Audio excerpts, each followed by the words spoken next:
All right, so we are on. Are we on? Are we on? All right, welcome back, everyone, to episode number 13 of the Easy Talk podcast. I'm getting good at this intro Yes. thing. All right, welcome back. And today we're going to be talking about first-time buyers. Yes. That's it, a very, Pedro. very interesting topic. First time buyers when you don't have any either credit history or it's your first time buying a car. Maybe you have a couple of trade lines in your credit, but you don't have any history paying a car, which lenders, that's one of the main things they look at. Right. They want to Makes see sense. if you have paid off a car before and how you did and all that.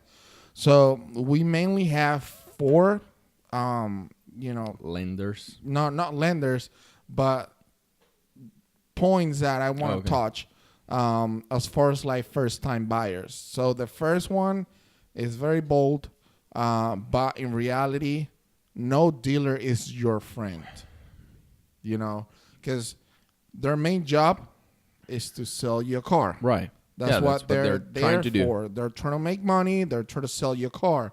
So the biggest thing we recommend, that we have said it before, Mm-hmm.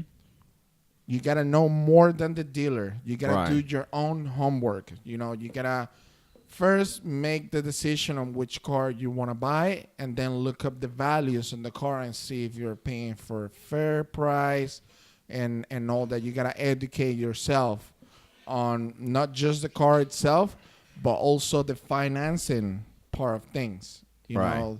So again, not saying that dealers are bad. There are a lot of really good dealers out there, but you just gotta be ready and know that no dealer's your friend. Yeah. At the end of the day, they're just trying to make a sale. It's just it's something normal. I mean, Correct. no dealer, it's your friend doesn't mean every dealer is bad. Right. It just means that they're a business. They're just trying to sell a car. Yeah, they're That's trying it. to make a profit. So yeah, they're not your friends. They're gonna try to help you because Right. they want to make the sale and everything. But at the end of the day, it's your interest. It's your interest to get the best deal, not their interest to give you the best deal. So Right. The second point here is very important, and most of the people don't really know about it. But franchise dealers, they usually when you go in, it's a salesman, presenting you the car, but he's not the one working out the deal for you and numbers. After they show you the car and you just drive it, they're gonna transfer you to a finance office. That's when all your senses, they have to be 100%. Why? Because the finance manager, the finance office, that's where they're trying to make all the money. That's where correct. they're trying to sell you all the back-end products, such as the extended warranty, which is service contract, gap insurance, payment protection, warranty for your tires, your remotes, all that. That's everything that is going to be added on top of your car. And at the end of the day, I'm not saying that the back-end products are bad. I mean, most of the time they're worth it, but they're just trying to make more money. So the finance manager, he has all the tools in order to, he's a well-prepared person. As a salesman 200 times. You know what I mean? So he's just trying to sell you all these products that at the end of the day, they're going to add money on your finance amount. They're making money, and most of the time, sometimes there are things that you don't really need. So just be aware of everything that it's been added on the financing. I'll say most things you don't really need. I mean, a good warranty is always good to have, especially on used cars, because if it's a new car, you have your factory warranty. Yeah. But dealerships do sell warranties on new cars. New car. Which you don't need, but that's another topic. But yeah, most things you don't really need. What you really could consider is gap insurance. I'll say Gap insurance that's well recommended. Yeah, that's money well spent, and it's not that much. A good warranty, I would say it's if you're buying a high miles car. Yeah, I would say it's good to have. But another thing that you should know is that those two things, you don't have to get them at the dealership either. You can get warranty in a different place. You can get gap insurance in a different place, even with your insurance company. So if it's like a really ridiculous number that they're giving you, you have other options. Right. So yeah, that's the second point there. Just make sure that you're 100%, paying attention when you walk into the finance office, because, like I said, the finance manager is there to make the dealer even more money. Third point, we kind of touch back the first point, which is do your homework and find the values of the car that you're trying to buy and see how much people are selling it for.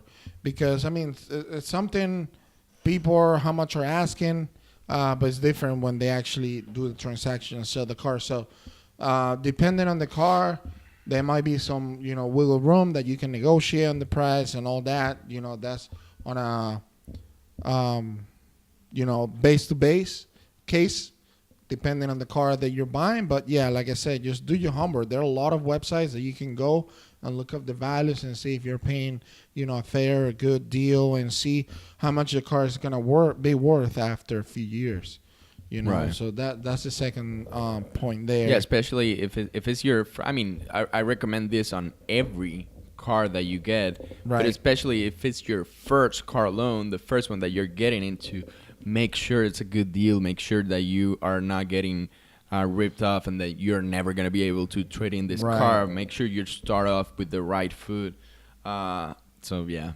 So the fourth point is very important, because not everything in life is perfect, So the fourth recommendation is that before you buy the car, try to find the actual cash value of the car. Pretty much that what it is the trading value of the car that you're buying. There are two different values: trading value and the retail value. So a car might be, the price value on the car might be $13,000, but the trading value might be $11,000, $10,000. So if, a year from the day you buy the car or 3 months into the loan, you have to sell the car for some reason, you find yourself in a pretty tight situation, you got to try to sell the car and try to pay it off, so it doesn't go back to you and your credit and all that. So you got to see how much you're going to be able to sell that car for. So that's just going to help you to place yourself in a better spot in case that things get really tough and you have to sell the car, or you lose your job or something happen. Try to see how much you're going to be able to get back from that car in order to pay off the loan that you originated before. So be aware of the cash value of the car, which most of the time is pretty close to the trading value. Right. So I mean, you just prepare of everything. Yeah. in Usually case people something were to happen. people don't really look at those prices or see them, but don't want to really see them because everybody wants to see the higher price, which is the market price.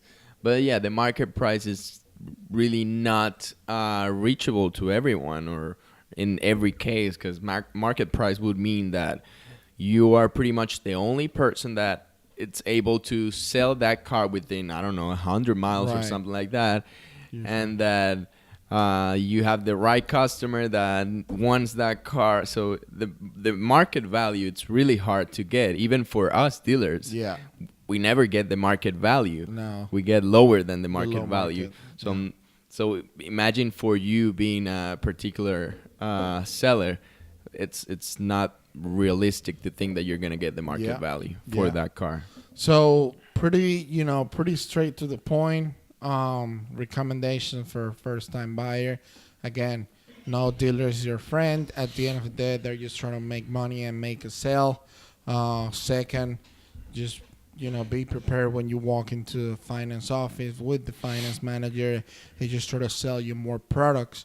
Extend the warranty. Just trying to make more money to the dealer. Do your homework about the car that you're trying to buy, and look at the values. Make sure that you're paying a fair retail price, and also the reliability. Because things might happen, things break down. If you're able to buy a car with still factory warranty, awesome. So you probably don't have to worry about any major repair on the car. And then Right. try to find out the cash value of your car. So in case that you have to sell it tomorrow or just sell it to a dealer, you know how much you can recover from the car that you're financing, so you can pay off the loan that you still have. So Yeah. pretty straightforward.